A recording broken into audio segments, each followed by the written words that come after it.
Spontaneous గా ఉప్పెనలా వృత్తొచ్చిన వందలాది వేలాది మంది నిరుద్యోగులకు నా అభినందనలు.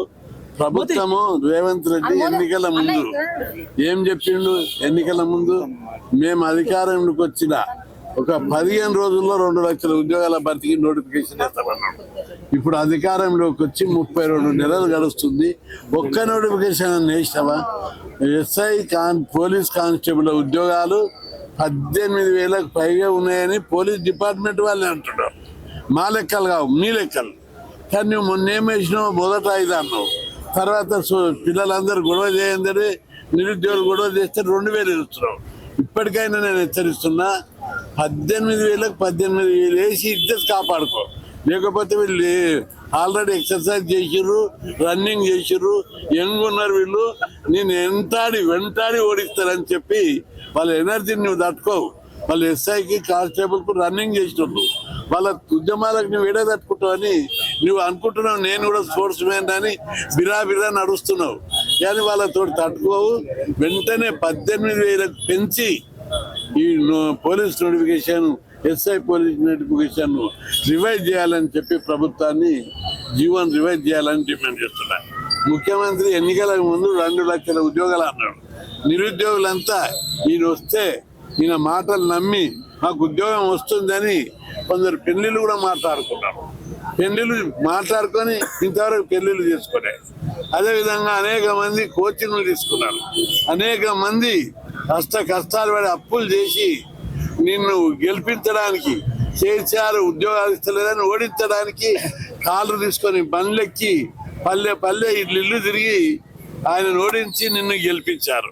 కానీ నువ్వు అధికారంలోకి వచ్చినాక నువ్వు చేసే పని ఏంటిది? ఉద్యోగాలు కాదు, అంచిపెట్టడం. నీవు ఓ మాట ఎంత సిగ్గుతప్పిన మాట మాట్లాడుతుండు. నిరుద్యోగులు నోటిఫికేషన్లు వద్దని ధర్నాలు చేస్తుండ అంటాడు. ఎట్లా? కొన్ని నైతిక విలువలు, ముఖ్యమంత్రిగా నీకు కొన్ని నైతిక విలువలు పాటించాలి. గతంలో నేను 50 ఏళ్ల నుంచి పోరాడుతున్నా. జలగం వెంగళరావు నుంచి నేటి రేవంత్ రెడ్డి దాకా పోరాడుతూనే ఉన్నా. అప్పుడు ఏమన్నారు? అప్పటి ముఖ్యమంత్రులు ఒక్క ధర్నా చేస్తే తెల్లారే చర్చలకు పిలిచేవాళ్ళు. నువ్వు ఇప్పుడు రోజు ధర్నాలు చేస్తే కూడా చర్చలకు పిలుస్తలేవంటే ఎంత ముదిరిపోయినావు. ఏమన్నా చేసుకో, నాకు ముఖ్యమంత్రి పదవి ముఖ్యమనే పద్ధతులు ఉన్నావు. ప్రజల అభిప్రాయాలు, ప్రజల గౌరవాన్ని కాపాడుకుంటలేవు. అందుకే ఇప్పటికైనా హెచ్చరిస్తున్నాం. 7,000 నుంచి 18,000 పోస్టులకు వెంటనే పెంచు. దీనివల్ల నీకు గౌరవం పెరుగుతుంది, కానీ గౌరవం తగ్గదు. నేను పట్టిన కుందేలకు 3 కాలానే ధోరణి నీది మంచిది కాదు. ప్రజాస్వామ్యంలో ప్రజలే అంతిమ నిర్ణయితం. కాబట్టి నీ వైఖరి మార్చుకోవాలి. ఏజ్ కూడా 44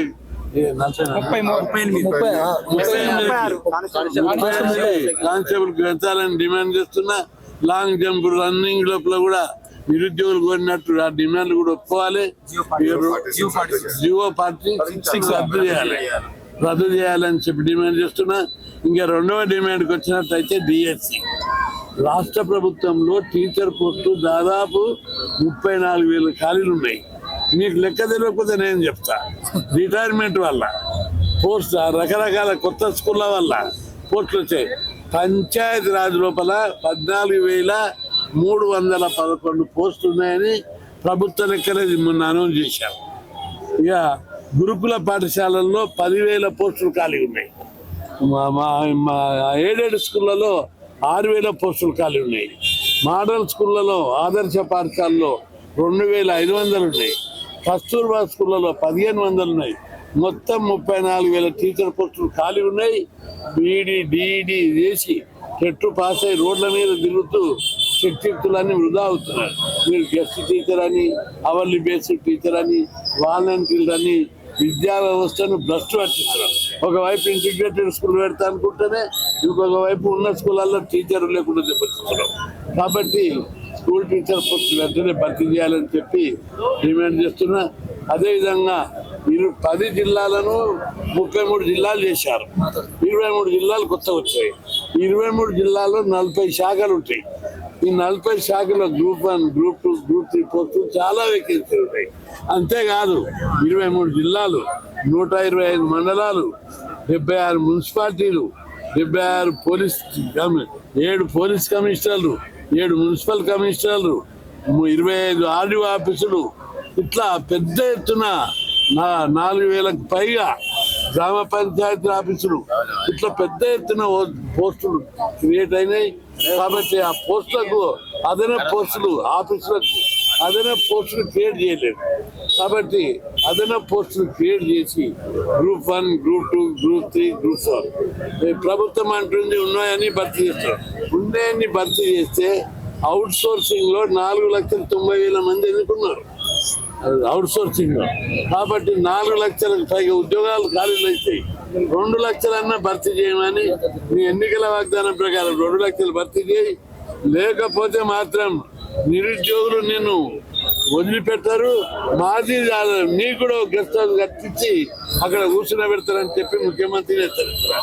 పాపం మాట్లాడి తిట్టి అలసిపోయినావు. ఇక నీకు రెస్ట్ కావాలి. నీకు రెస్ట్ ఇవ్వడానికి మా నిరుద్యోగులందరూ రెడీగా ఉన్నారు.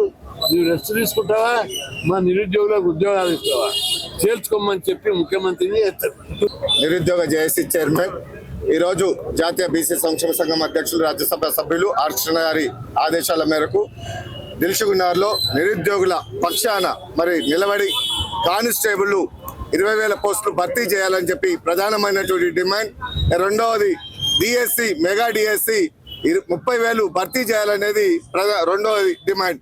ఇప్పటికీ ఎస్ఐ కానిస్టేబుల్ పోస్టులు రోడ్ల మీద ధర్నాలు, రాస్తారోకోలు, అదేవిధంగా ముట్టడిలు ఎన్నో రకాలుగా చేసినటువంటి నిరుద్యోగుల పక్షాన ఉండాల్సినటువంటి ఇలా ప్రభుత్వం ఇలా కాకమ్మ కబుర్లు చెప్పుకుంటూ ప్రతిపక్ష పార్టీలో ఉండి రేవంత్ రెడ్డి గారు నేను కప్పు తాగి కింద పెట్టే లోపల నిన్ను నిరుద్యోగుల పక్షాన నిలబడి 2 లక్షల ఉద్యోగాలు భర్తీ చేస్తున్నటువంటి రేవంత్ రెడ్డి ఎక్కడ పోయినావు నీవు రేవంత్ రెడ్డి గారు అని చెప్పి నేను ప్రశ్నిస్తున్నా.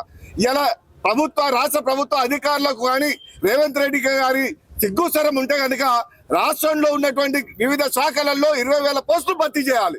ఇలా ఎస్ఐ కానిస్టేబుల్ పోస్టులు 20,000 పోస్టులు ఖాళీగా ఉన్నాయని గత ప్రభుత్వంలోనే కాంగ్రెస్ ప్రభుత్వం నిర్ధారించినటువంటి నివేదిక ఇలా ఈ కాంగ్రెస్ ప్రభుత్వం రేవంత్ రెడ్డి గారికి తెలవడం లేదా అని చెప్పి నేను గుర్తు చేస్తున్నా.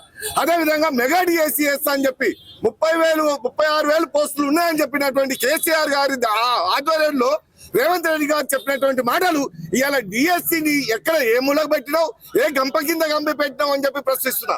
ఇలా గవర్నమెంట్ స్కూల్లో చూస్తే ఇవాళ నివ్వరమవుతున్నాయి. ఇలా గురుకుల పాఠశాలలో ఖాళీ కుర్చీలు కనిపిస్తున్నాయి.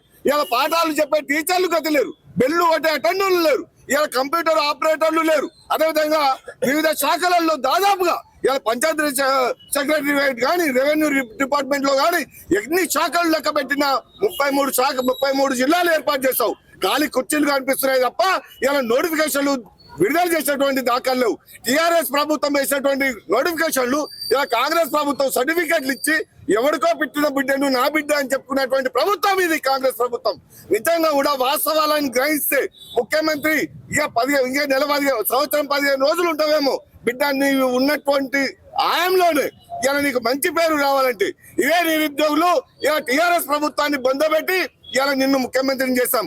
ఇదే నిరుద్యోగులు నీ కాంగ్రెస్ ప్రభుత్వాన్ని 1,000 వరకు పీకి పడడానికి ఒక క్షణం కట్టదని చెప్పి ఈ రాష్ట్ర ప్రభుత్వానికి ముఖ్యమంత్రికి నేను హెచ్చరిస్తున్నా. నిరుద్యోగులు అంటే బిడ్డ కన్నెర చేస్తే ఆర్ కృష్ణ గారి నేతృత్వంలో రాష్ట్ర వ్యాప్తంగా అగ్నిగుండమై అవుతుందని చెప్పి హెచ్చరిస్తున్నా. వెంటనే ఎస్ఐ కానిస్టేబుల్ పోస్టులు 20,000, అదేవిధంగా మెగా డిఎస్ఐ 30,000 పోస్టులు భర్తీ చేసేంత వరకు నిన్ను వదిలిపెట్టాం, వేటాడతాం, ఎక్కడికక్కడ దిగ్బంధం చేయడానికి సిద్ధంగా ఉన్నామని చెప్పి హెచ్చరిస్తున్నా. యాదవ్ తెలంగాణ రాష్ట్ర బీసీ చైర్మన్ ఈ రోజు నిరుద్యోగుల పక్షాన ఏదైతే పోలీస్ కానిస్టేబుల్ ఉద్యోగాలు 7,000, 5,000 కాదు 20,000 వేయాలి, మెగా డిఎస్సీ అని చెప్పేసి 20,000 వేయాలని వచ్చినటువంటి గౌరవ పెద్దలు జాతీయ బీసీ సంక్షేమ అధ్యక్షులు రాజ్యసభ సభ్యులు అదేవిధంగా నిరుద్యోగుల పక్షాన ఉన్న తన జీవితం మొత్తం త్యాగం చేసిన మన అన్న ఆర్ కృష్ణ గారికి అదే నిరుద్యోగులందరూ కూడా పేరు ధన్యవాదాలు తెలియజేస్తా ఉన్నాను. మనం పోరాడకపోయేది బాధ్యత సంఖ్యలో పోరాడకపోయేది ఏం లేదు. ఈ కాంగ్రెస్ ప్రభుత్వం మరొకటి కాదు. కాంగ్రెస్ ప్రభుత్వం అధికారం రాకపోతే కళ్ళబల్లి మాటలు చెప్పి మేము అధికారంలోకి వస్తే బీసీ విద్యార్థులకు ఎస్సీ విద్యార్థులకు అందరూ రీఎంబర్స్మెంట్ ఇస్తాం, ఫీజులు ఇస్తాం, ఆశ ఏర్పాటు చేస్తాం, ఉద్యోగాలు భర్తీ చేస్తామని మన మాటలు చెప్పి ఈ రోజు ఉద్యోగం గద్దెక్కిన తర్వాత ఈ ముఖ్యమంత్రి రేవంత్ రెడ్డి గారు మాట పెడజేవను పెట్టేసి నిరుద్యోగుల పక్షాన ఆ యొక్క దయ్యం లాగా వేరుస్తా ఉన్నాడు. నిరుద్యోగులకు ఏవైతే ఉద్యోగాలు ఇవ్వాలో ఉద్యోగాలు ఇవ్వకుండా ఆయన కాలాపన చేస్తా ఉన్నాడు. రేవంత్ రెడ్డి ఒక మాట అడుగుతున్నారు. రేవంత్ రెడ్డి వయసు ఎంత? ఆర్ కృష్ణయ్య గారి పోరాటాల వయసు ఎంత కూడా వయసు లేదు అంటే ఆర్ కృష్ణయ్య గారు 50 అన్నగారు 50 సంవత్సరాలు పోరాటం చేస్తే నీ వయసు 50 సంవత్సరాలు లేదు. ఇటువంటి నాయకుడు తెలంగాణ రాష్ట్రంలో ఎన్నో ఉద్యమాలు చేస్తా ఉంటే స్పందిస్తలేవు.